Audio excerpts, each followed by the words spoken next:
So I am very happy to introduce Marie Clary Fishman, who is the Vice President of Clinical Quality for the Center for Health Innovation at the American Hospital Association, where she's been since 2014. I actually have the privilege of knowing Marie going back almost 10 years ago when she was with the Illinois Hospital Association, but she holds many hats at AHA, including managing performance improvement practice areas of the Center for Health Innovation. She also has done a lot of work with healthcare associated infection program, but most importantly, she's the major lead with Age-Friendly Health Systems, which she's going to share with us today. She's also providing a lot of leadership in the areas of population health practice, adapting and implementing patient safety practices in ambulatory care, and building a culture of health, as well as the Huddle for Care, the Strategic Innovation Engine, and Project Achieve, as well as Candor. Marie's a great nurse by background who played many different roles. I will just put out front that both Marie and I have no technology background roles, which is coming to fruition today. But with that, Marie, thank you for being here at such an early hour, and we'll let you take it away now. Thank you. Thank you, Anne. Thank you so much. And I apologize, Anne's correct. My technology skills are only okay if everything goes right and I don't screw up. So I apologize for that start to the morning. I am so happy to be here. I know, as Anne mentioned, you know, there were a lot of starts for this, and I was so excited to get the opportunity to talk about Age Friendly. It is absolutely one of my favorite things to talk about, and probably because I live it every day. And I think that that's what makes Age Friendly so amazing and makes it a social movement versus just a program or something that we're implementing. So I will just go ahead and talk a little bit about Age Friendly and what we're doing at the American Hospital Association. Am I doing slides or are you doing slides? Yeah, great. Okay, thank you.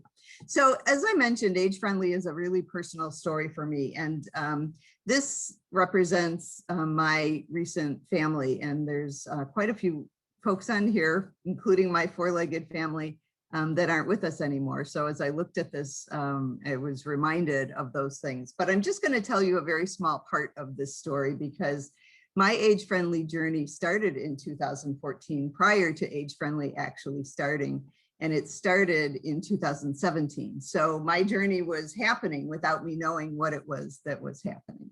And that was when my dad was scheduled for minimally invasive surgery for bypass, and ended up in full cardiac arrest after coming back to the room, doing really well, being very stable with one bypass, having a full cardiac arrest, going back to surgery, having his chest cracked, and ending up with a full open heart procedure. And as you might imagine, came close to losing him many times.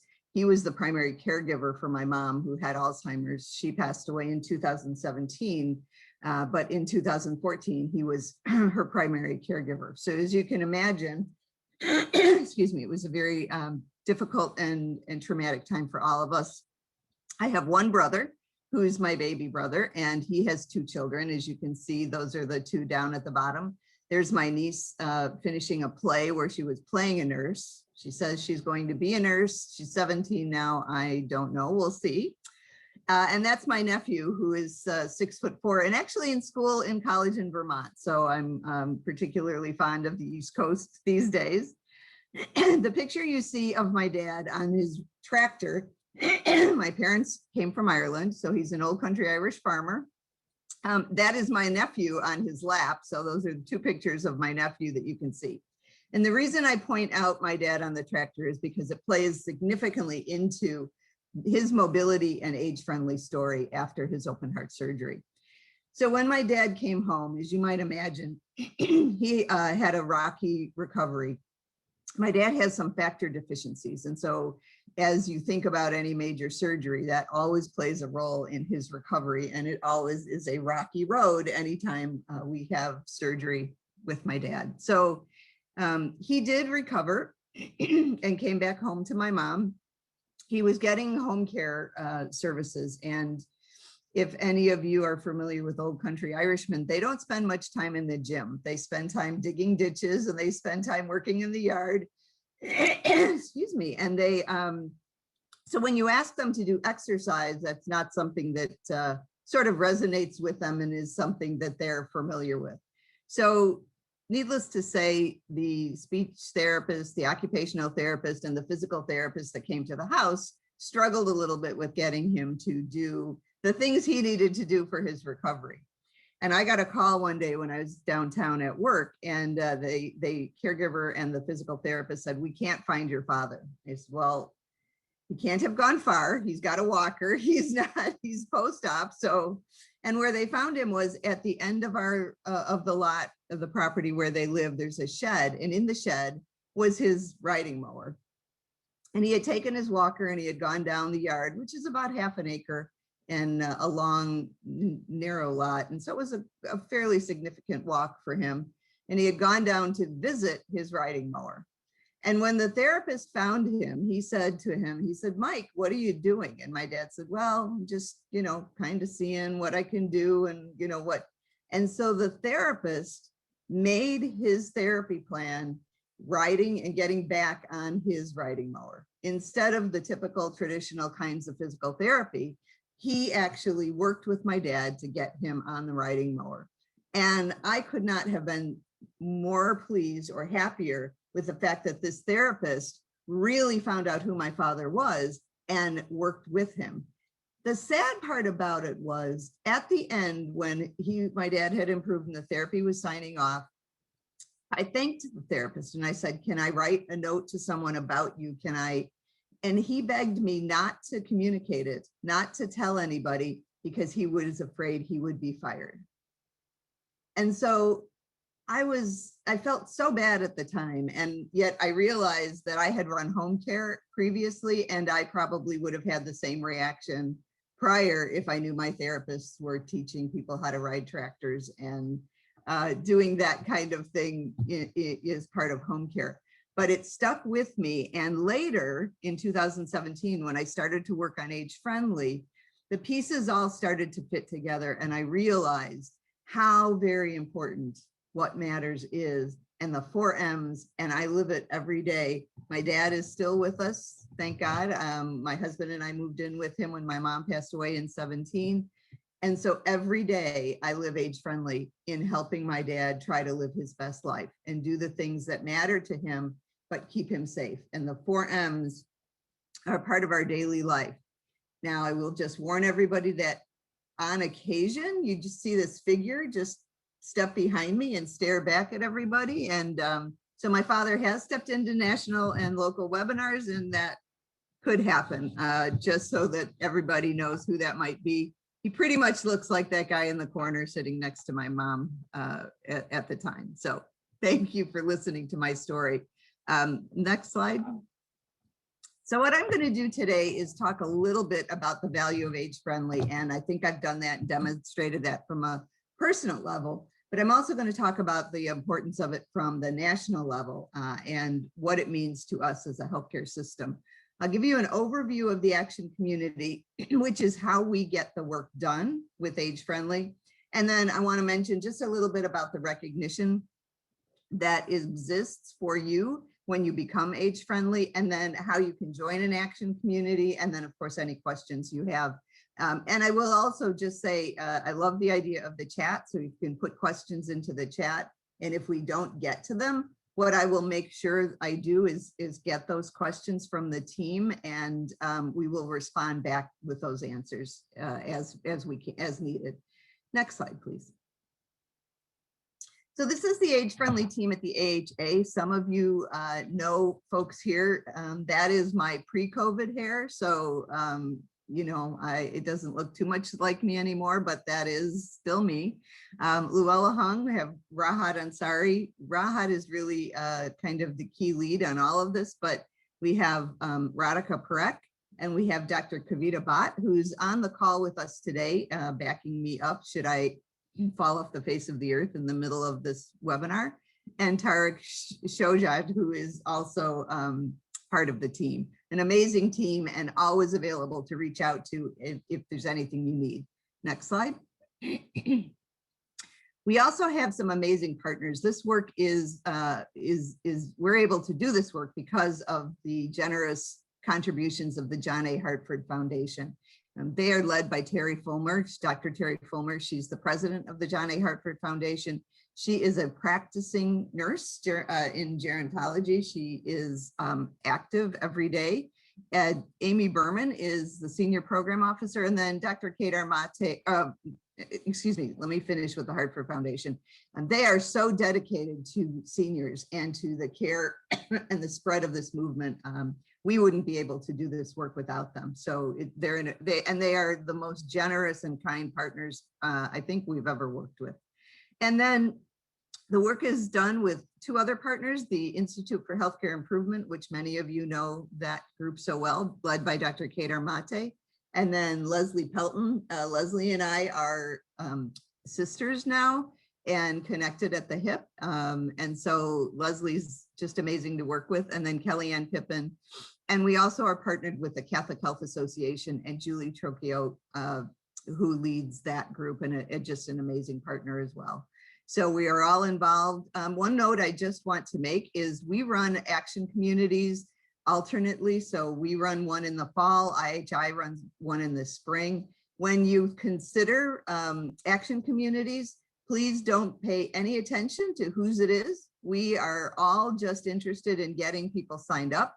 And we are doing the exact same work using the exact same material. That was something we committed to long ago. So whether you sign up with the AHA or IHI, do it based on your schedule, based on what works for you and your organization, with no thought about, who you're signing up with. It's the same either way. Next slide, please.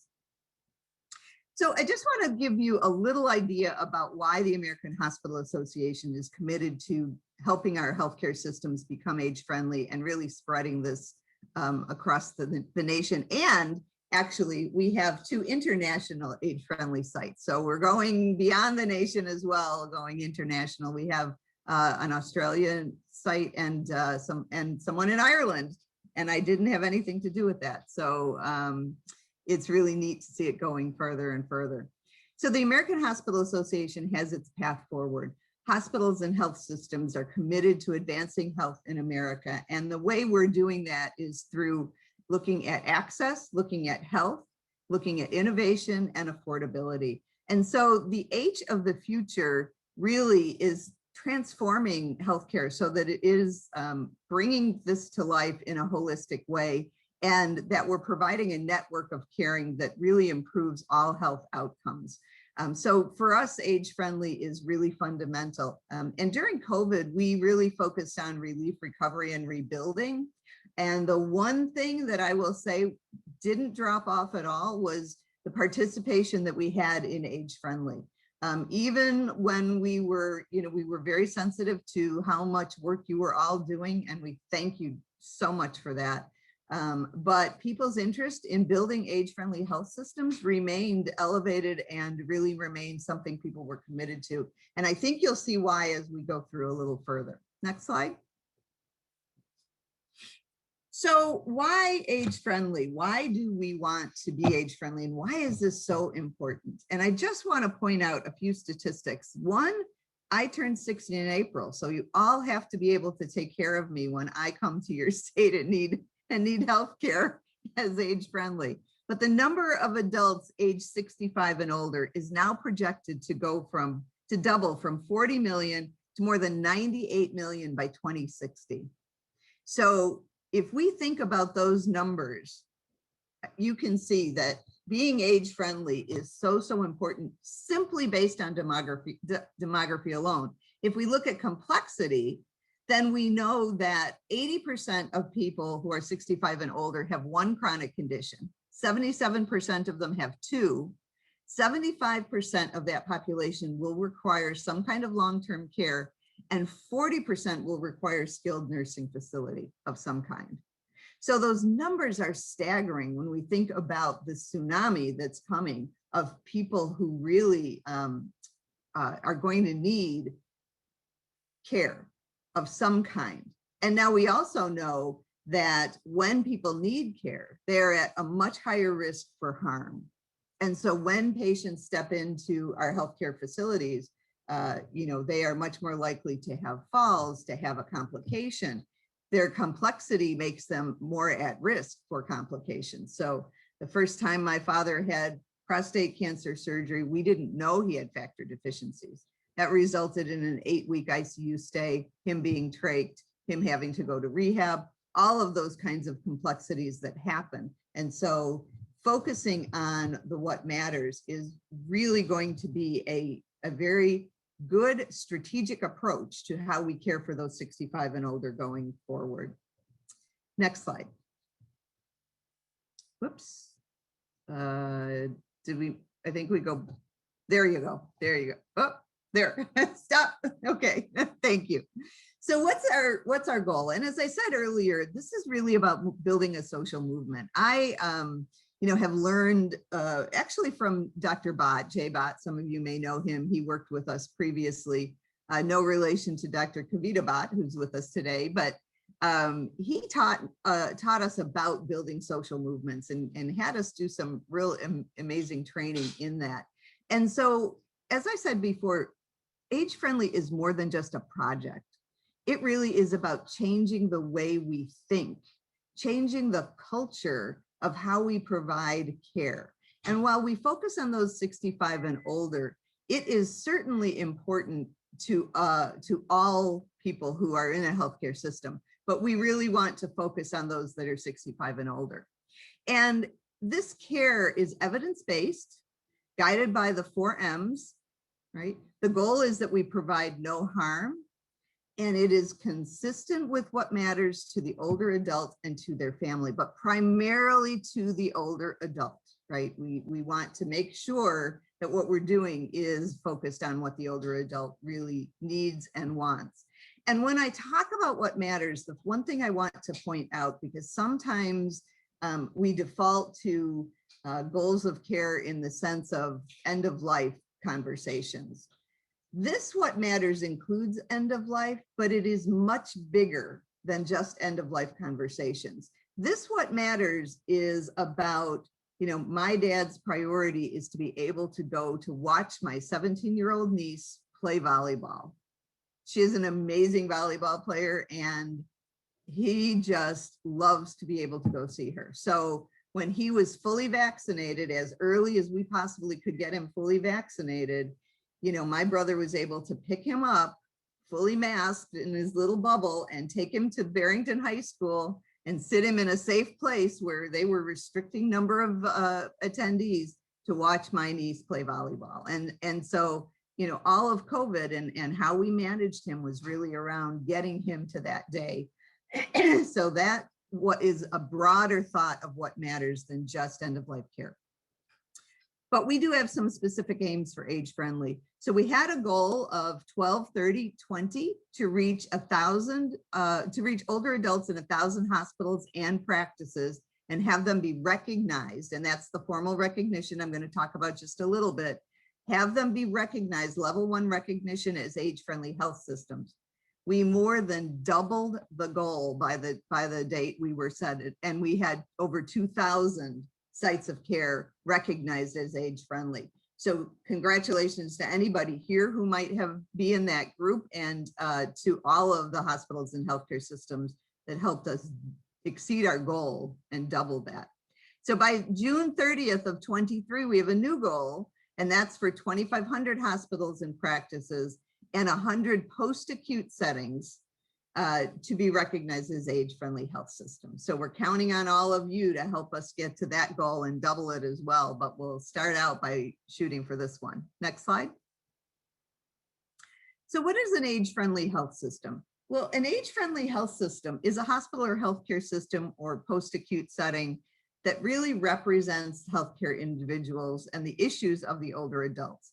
Builds on that evidence-based. We studied practices on senior care for a year before starting this. So this is truly evidence-based. We looked at different models. I think there were 17 different models that were looked at. So this is strong evidence-based. We want things that are simple and reduce the burden of measurement for you. We want to try to make that easy.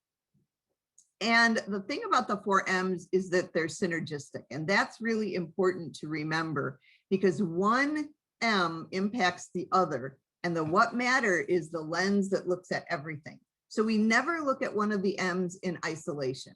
We look at what matters to that patient, then we look at how does the medication they're on, if they have to have medication, how does that impact what matters?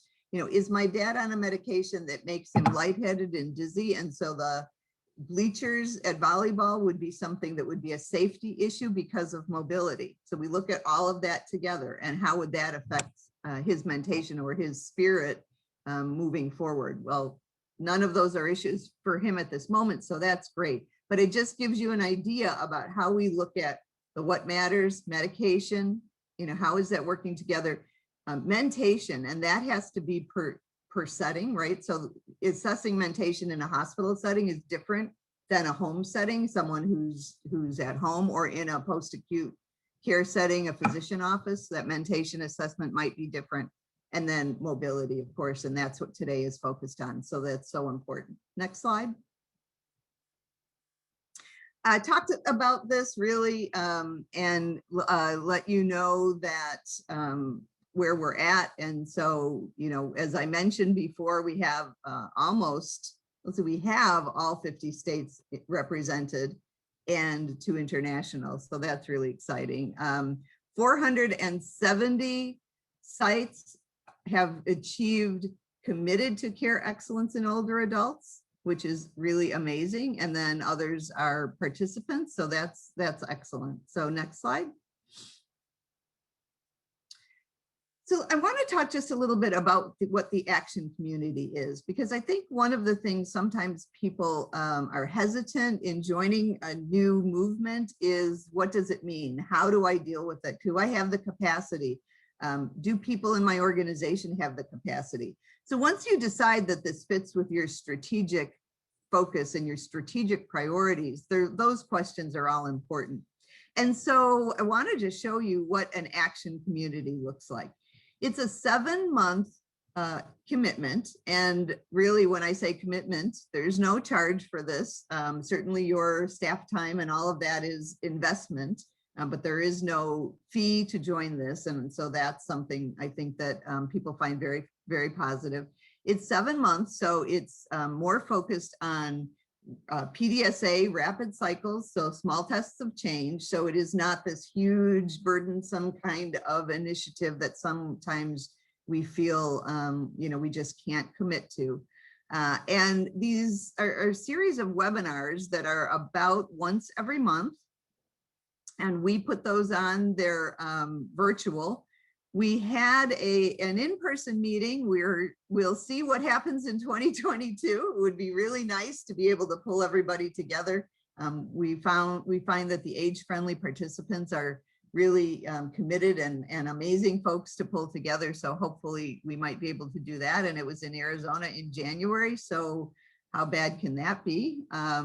So we'll hope to be able to do that again. But we had a virtual convening this year, and very similar to what you're doing today. It was very successful, and I think people were very engaged. And then we do end with a celebration and the ability to share and celebrate all the accomplishments that folks have had. So that's the 7-month action community. And again, one starts in the spring and one starts in the fall. So we've got one scheduled coming up in the fall, and we will be having folks sign up for this.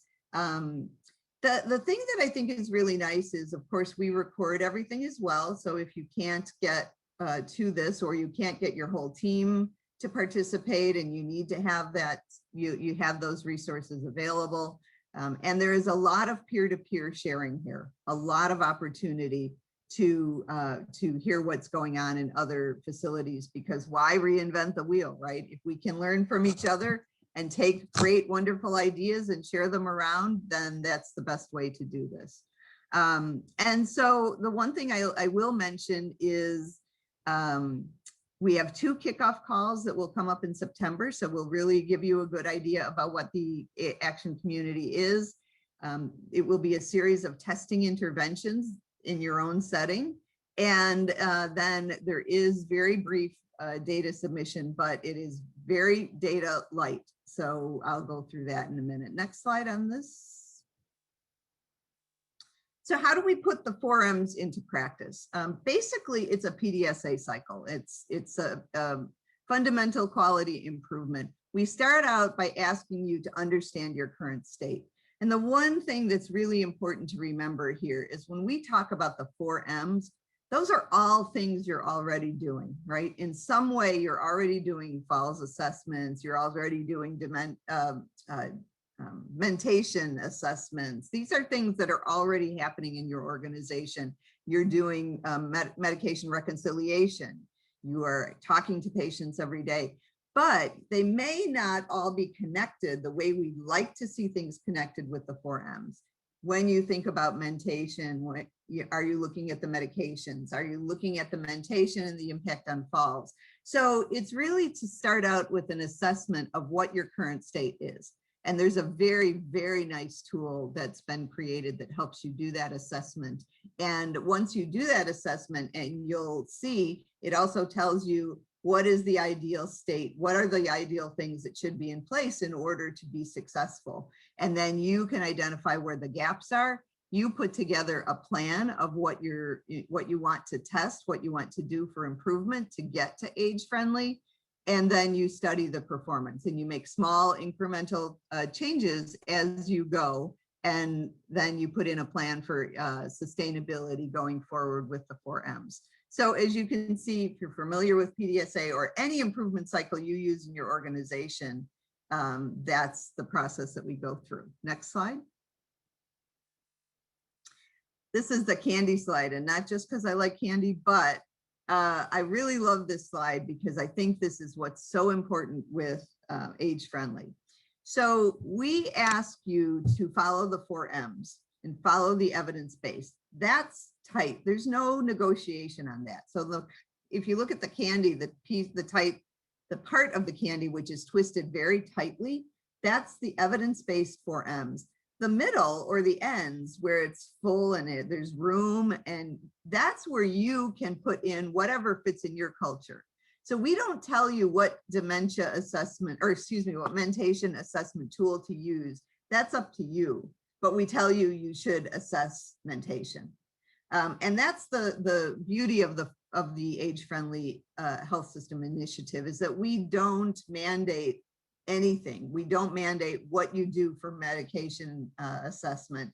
You decide what works in your culture and your environment. And we also don't mandate and tell you that you must sign up every unit in your hospital or health system. You can pick one unit and only try this on one unit. You can pick a certain part of a unit. You can decide to implement throughout an entire hospital. It's all up to you. And that's the beauty of this. It allows you to do what will make you successful in the long run without being prescriptive, other than you must do the 4 M's and you must look at them together and you must look at them connected. Next slide.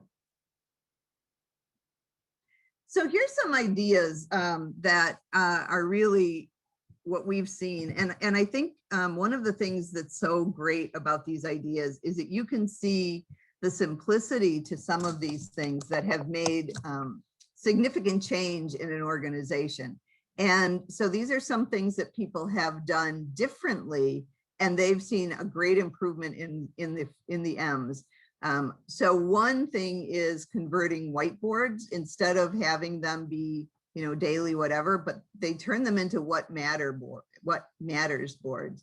One of my team members was admitted to the hospital, and she said when she was admitted, the whiteboard in her room said discharge date such and such. And she said that the day she left, her whiteboard still said discharge date such and such, and nothing else on the whiteboard. The whiteboard has never been changed, it had never been updated, there was never anything on it. So sometimes I think those whiteboards, they start out one way and we use them for something, and then they become less than effective as we go forward. So some of our health hospitals have changed them to what matters boards, and they really have conversations about what matters. So you could just imagine the board in my dad's room would have a volleyball on it, or, you know, have a tractor or some grass growing on it, in the sense of helping communicate what is important to him. Some people do mobility checks when the patient is admitted or checks into the hospital. We've had people alter their time of care, and I think that's something that's really important, although takes some coordination right throughout the whole healthcare system or hospital. Moving blood draws instead of to 6 a.m. instead of 4 a.m. and trying to not interrupt people's sleep. Mobility placemats that have brain games on the flip side. See that in restaurants all the time. I think that's one of the most creative things people do, right? Is they learn from other industries and they pull it into healthcare and have those things implemented. Having a My Story with every chart. I will tell you that we are, we meaning IHI and AHA, are having conversations with both Epic and Cerner about how we build age friendly into their system so that it becomes easier, and you're not all trying to tackle doing that with them independently, and there'd be some standardization to that. So we just had a conversation with Cerner yesterday, so it's very, very exciting. Adding a mobilities check to a vitals check, using straws instead of pitchers. So giving people straws and giving them the pitchers, making people being able to hold their water makes them consume more water. It's better. And then, as we all saw this in this past year, COVID-19 telehealth visits, that's been huge in the industry in trying to keep connected and get things done differently. Next slide. So I will, sorry. She's going to doggy daycare, but because of the time difference, she's usually gone when I do things. So I apologize. I have a Shetland sheepdog who likes to talk more than I do.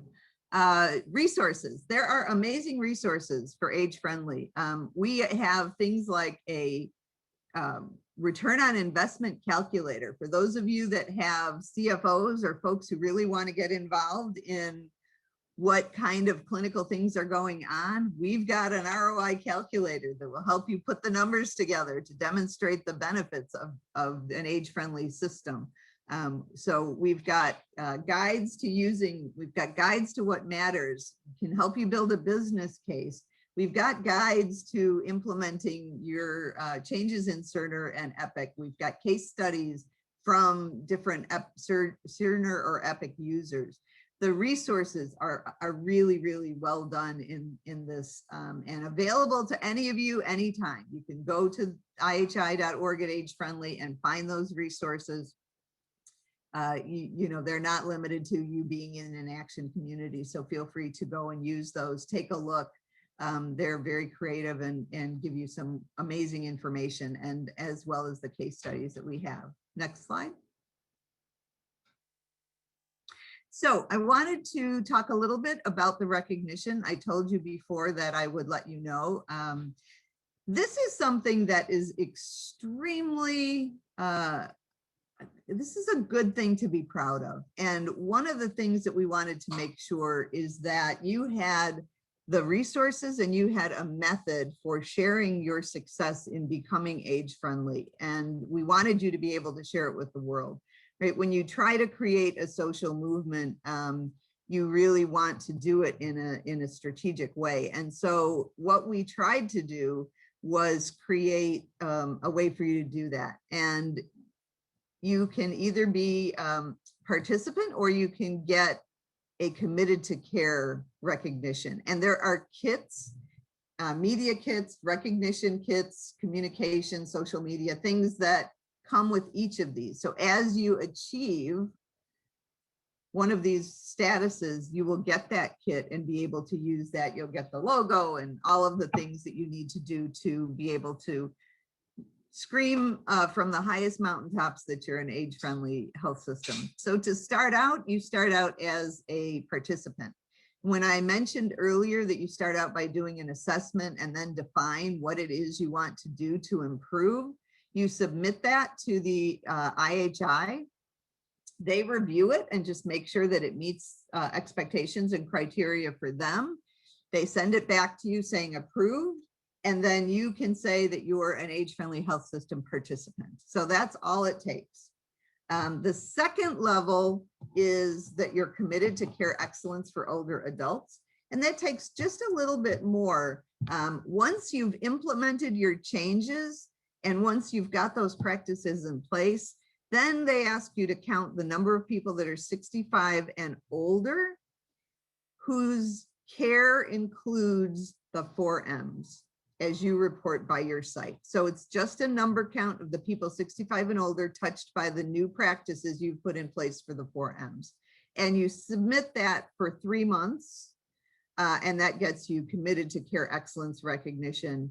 And then that gives you that opportunity to use that kit and share that information as well. We also have conversations going on with folks like the Joint Commission and others as far as potential future recognition opportunities. But for right now, these are the 2 that exist. And I will tell you that there's been a huge range of the way people have used this. We've actually had some health systems that have done this with their local local representatives and state representatives, and really done a large celebration media event around achieving committed to care excellence, and in having their leadership commit their whole organization to being age friendly. So, and then we have others who do local celebrations. So it really gives you the opportunity to decide what you want to do and how you want to do that yourself and what works for your organization. Next slide. So this is for all of those folks who might have a CFO or somebody that they have to convince that this is a good thing. If you know, the American Hospital Association had something called the Value Initiative. It's still going on. And Priya Batheja is the vice president who ran the Value Initiative. And we were having a conversation one day, and I had this value equation on my whiteboard in my office, and she was like, "What are you doing with the value equation?" Because, you know, she was using it. And I said, well, it applies to quality. You know, we think about this when we think about why do we do the things we do to improve quality. And the value equation basically talks about how do you provide value? What is value to your patients in your system? And it really looks at what are the outcomes, what's the patient experience over cost, right? And some of these things, when you put them together, really drives value. And I have frequently added one more box to this, and it's not on here, but I'll just throw it out anyway. And that is our team, right? The healthcare team, the staff that provide the care. And one of the things that we find in Age Friendly is that not only does it improve outcomes for patients, because we're looking at that, we're decreasing harm, we're focused on decreasing harm, but we find that the providers get something from providing age-friendly care. You know, it kind of warms your heart and gives you that, some of what people say is missing from providing care today, right? Especially after this past year. But the abilities to see the joy and the connection that happens when you focus on the 4 M's gives the team, gives the staff something to feel good about as well. So the value of age-friendly care is significant. We have had organizations, and I'll talk about them in just a minute, have significant cost savings from this as well. You can go to the next slide. So these are some of the medical benefits, the outcomes that we see related, decrease in ICU care days in the hospital, decrease in adverse drug events, obviously falls, pressure ulcers, VTE, and decrease in delirium. So next slide. So let's look at some of the examples because there's one in particular that I want to talk about, but here's Providence St. Joe's. And this is also another opportunity. When you join us and start doing work in Age Friendly, we are always on the hunt for case stories, and love to have you come and join us on the webinars or have you join us at our annual meeting and tell your story to everyone, because you are the ones doing this amazing work. You're the ones making the change. No one can give information better than those that are living it. So that's what these are a little bit. But St. Joe's, Providence St. Joe's created a What Matters conversation guide. They had their patient advisory council work on this and rolled out an outpatient mobility program.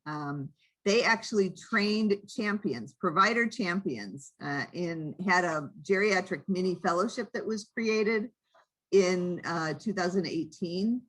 And this was some of their outcomes. 65 and older were twice as likely to be screened for their fall risk and cognitive impairment, and 4 times more likely to receive fall risk intervention when they were and more engaged in the What Matters conversation. They had a 3% reduction in high-risk medication upon seeing one of these fellows, and a 2 to 7% decrease in hospitalizations. So anytime you can do those things and have that kind of impact, it's amazing. And we give you the citation for these case studies listed below here. Next slide. Cedars-Sinai, they looked at the time to surgery for hip and other serious fractures. And so they've decreased that by 41%. That's pretty significant. Their length of stay went down by 11%. And they calculated, and this is in the ROI, how you want to do this, but they saved $330,000 in direct costs when they had Age Friendly for 153 patients. Now, they annualized that and figured that they're going to save about $1 million if they expand this and spread this across 300 patients a year. So if you're trying to talk to the board, if you're trying to talk to your CEO or the CFO about why do Age Friendly, there's a lot of evidence out there that will help you with that conversation. Next slide. This is Anne Arundel Medical Center was one of the early adopters of Age Friendly. They were in our first pilot group, I believe. And they did all of these things here, but the one so they have the annual geriatric wellness visit. They identified Age Friendly champions. They formed a prone and mobility team, and What Matters was integrated into their electronic record, which helped. But one of the things I wanted to mention that they did, so they focused early on wait times, and they calculated the wait times, and they put in interventions to improve the wait times, to decrease the wait times. And they used a calculation, and they said, because of Age Friendly, we have given back so many hours of time to our patients in their life. And so they had a time back calculation, and they measured success based on that. And I thought that was just very creative in the way they thought about and told the story of time back. So instead of sitting in a waiting room, you got to go be with your family. You got to go do what you needed to do. And it was a time back story. And it was very significant for satisfaction among their Age Friendly folks. Next slide. And then Hartford Hospital has an example of Actions for Delirium Assessment, Prevention, and Treatment Program, which integrated the 4Ms and looked at delirium. They reduced delirium attributed days. They decreased their length of stay. And on an average, they calculated 6.5 million in savings from 2012 to 2019 based on the work that they did. So you can see a lot of examples of value here based on the value equation, either for patient outcomes, patient satisfaction scores, and actual dollar savings for that cost. Next slide. So How do you join an action community? Well, it's very easy. We would love to see you all in the fall, or to see many of you in the fall. It's free, as I mentioned before. There's no charge, no cost, to this. It is from September to April, September 2021 to April 2022. Starts mid-September with 2 kickoff calls that you can join and listen to learn more. It actually starts in October with monthly webinars and then scale up leader webinars. We have a listserv where we share learnings and you can share, you can ask questions of your peers, you can communicate. There's monthly reports on testing and learnings that have gone on in the field and lots of opportunity for celebration. The link to register is in this slide, and I'm more than happy for Anne and her team to share these slides at any point in time with folks or afterwards. You can visit aha.org/age-friendly to learn more. You can email us at ahaactioncommunity@aha.org to enroll or to ask questions of the team. They will be very helpful. And there is also an invitation to join us. You see that resource there as well.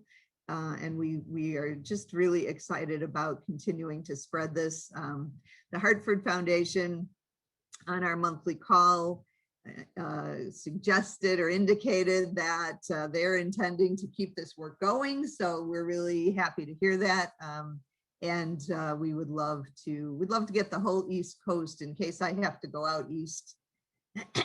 I want you all to be age friendly and be celebrating and recognized and getting all the kudos that go along with it. Next slide. All right, questions. I know that, do we Thanks, have Marie. questions? Yeah. We're at time, but there were 2 questions that hopefully you can just quickly answer. One Sure. was with regard to how this interacts with the niche hospitals, and also has this been utilized at a geriatric specific hospital? Sorry, I didn't capture that right. That's okay. I think it was. Has it been used at any geriatric psych hospital or center?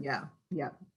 So Terry Fulmer, the president of Hartford Association, is actually, I think, one of the folks that was involved with niche from the very beginning. So this aligns very well, and actually I think niche is seen as very foundational and ties perfectly with age friendly. So we have a lot of folks within the age friendly community that started out as niche hospitals and have continued and expanded or connected with age friendly as well. So if you want to have an example of that, we certainly can get you that information. So be happy to make that connection. And I'm not a niche expert, so I would, refer that to either Terry or to someone else. Yeah, thank you, Ellen. I see Ellen.